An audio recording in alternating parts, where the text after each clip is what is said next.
take this piece of advice. I made so many mistakes, we just sat there in utter silence. Well, it certainly has been a while since my last Medicine Diaries video, and boy do I have a lot to catch you up on. To give you a bit of a recap if you aren't familiar already, I started a series called Medicine Diaries so I can document my journey towards hopefully getting into graduate entry medicine and also sharing my experiences and any kind of tips and advice that I pick up along the way. But, as you can see by the title of this video, let me just roll a clip from the very first episode.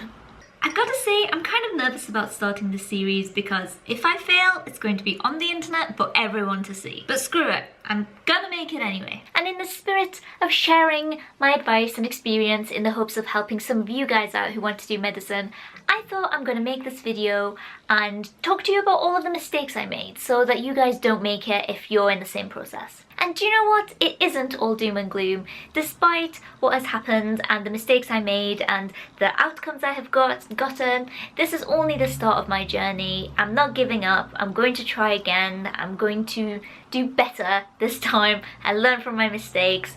And once again, I will be continuing to take you along on my journey. So I have kind of categorized my mistakes into like sections because oh my god, I made so many.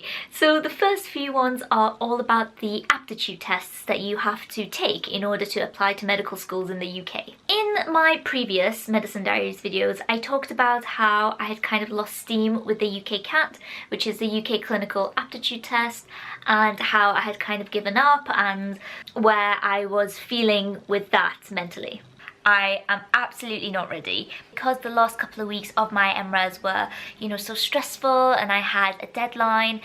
Honestly, medicine wasn't really at the forefront of my priorities because, you know, you gotta take things step at a time, and I just knew that if I spent a lot of time focusing on medicine related stuff, then I wouldn't do as well as I would like to on my masters. So that being said, let's go to mistake number 1. Choosing your UKCAT exam date badly. So at the time that I booked my UKCAT exam, I was doing my masters, and the deadline for my masters, or like the big project that I was working on, was the 28th of August. And guess when I booked my UKCAT? The 5th of September. Literally, for some reason in my head, I thought that, oh, okay, so I'm going to continue practicing for my UKCAT even though I'm going to go through a really busy deadline, and a week is enough just to, you know, top off that little bit of practice. Absolutely not. Mistake number 2, peaking too early. So they often say that with the UKCAT, because it's something that you can't necessarily revise for and you can only practice,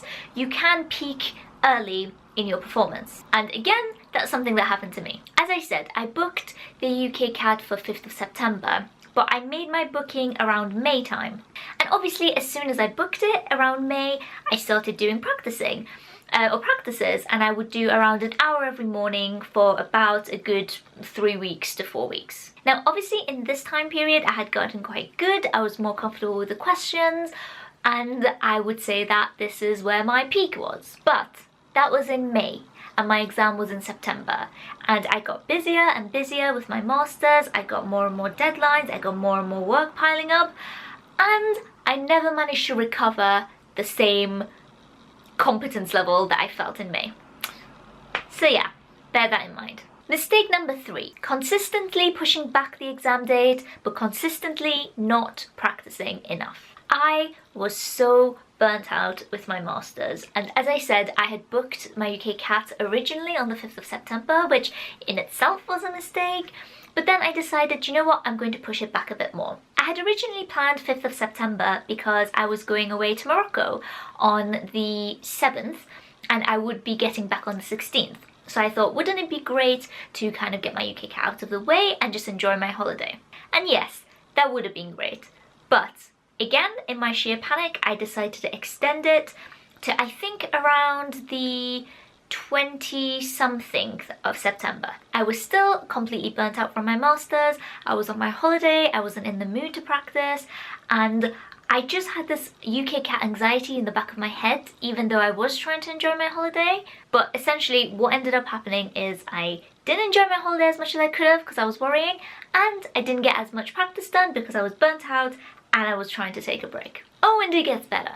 Or worse, I should say. My holiday came and went all too quickly, and I found myself in a position yet again where I'm not ready, I'm freaking out, I've only been practicing from the book and not from doing online tests, so I extended it once again to early October. Again, mistake. I don't know what made me think that I've been putting it off for so long, and the thought of doing it fills me with dread because I'm just so tired from my masters.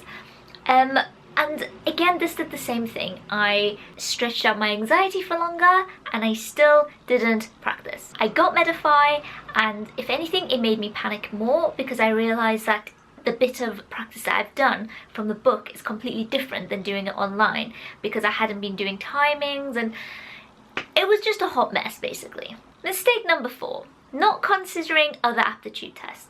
By only choosing to look at UKCAT, I feel like I automatically closed a lot of doors for myself. I know that other universities that I would potentially consider applying to accept the BMAT and sometimes the GAMSAT.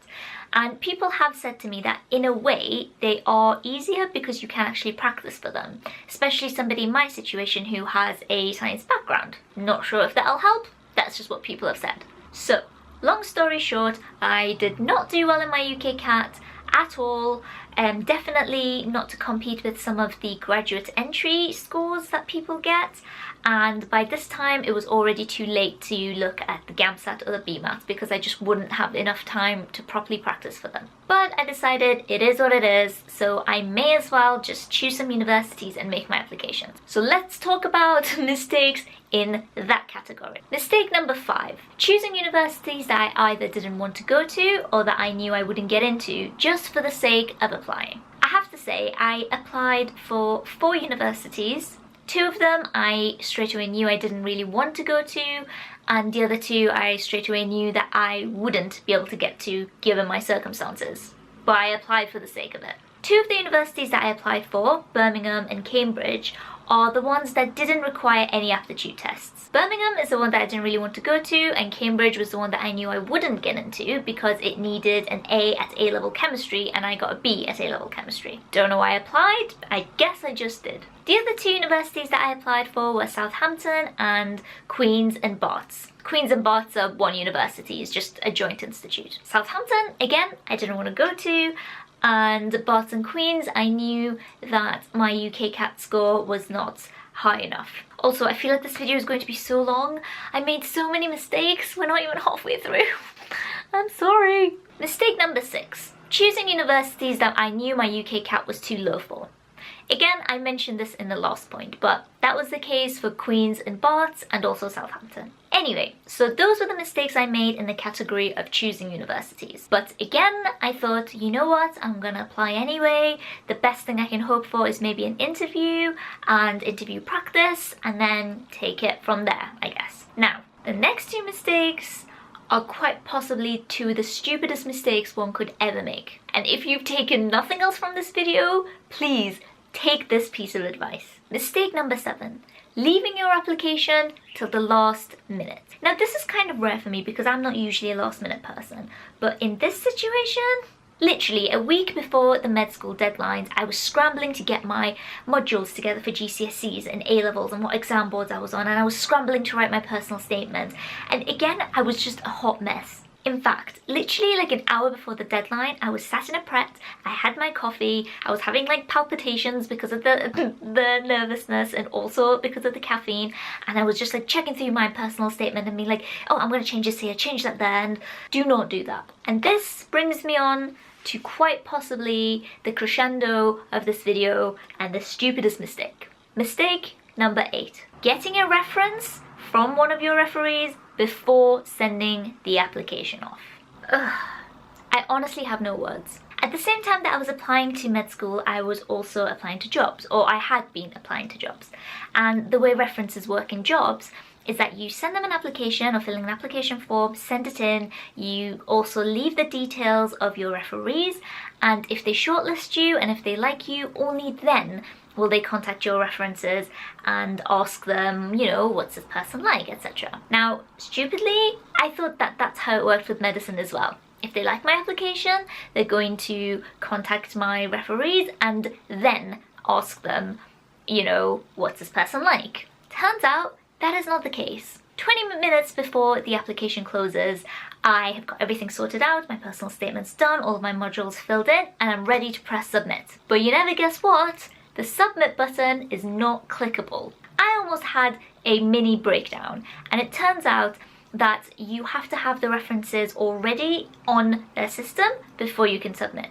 Now, in my state of freaking out, luckily Jack was there to kind of be like, calm down. He was going through the same process as well. He made the same error, so at least I wasn't on my own, but still not the point. We found that there was a little checkbox that you can check that said the universities that I'm applying to know that I'm applying without a reference. And obviously, because that was the only way that we could send our applications off, we checked it, we sent it off, and I'm not kidding.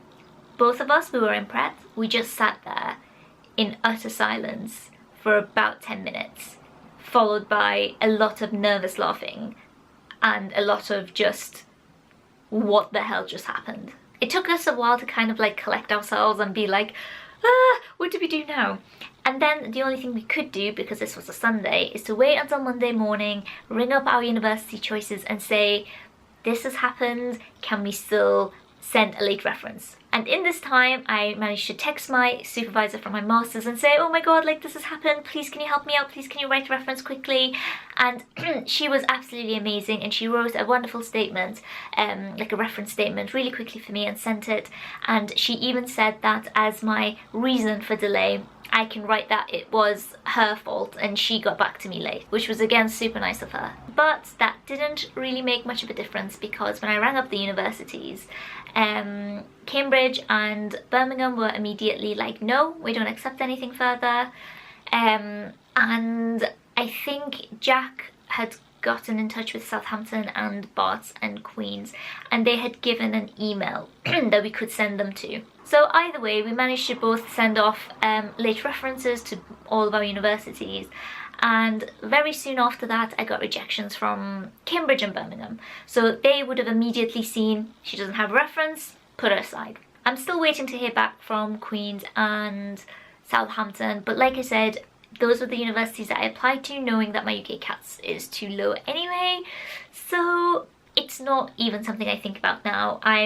If anything, I'm just making plans for what I'm going to do in my next year before I apply to medicine again. So a disaster after a disaster, but this is just the way it has come to be, and all I can do is try to make the next best step and just keep going that way. The silver lining is that I am in an amazing job now, and so far I've been absolutely loving it, and I guess this will be a good opportunity for me to stay in research for a little bit longer, which is also something I'm super passionate about. Maybe it just so happened to work out this way so that I will get more time doing research before I move on to the clinical stuff. Or at least that's how I'm choosing to see it. So I hope you enjoyed this video, my lovelies, and I hope that you found it useful. Please do not make the mistakes I did. Also, make sure to give this video a big ol' thumbs up, because I would be super happy. If you're new here, do subscribe and join our little family. And if you're one of my returning, beautiful, amazing subscribers, make sure to hit the little bell icon so you know that every time I upload a video. Alright? Take care, and I'll see you next time.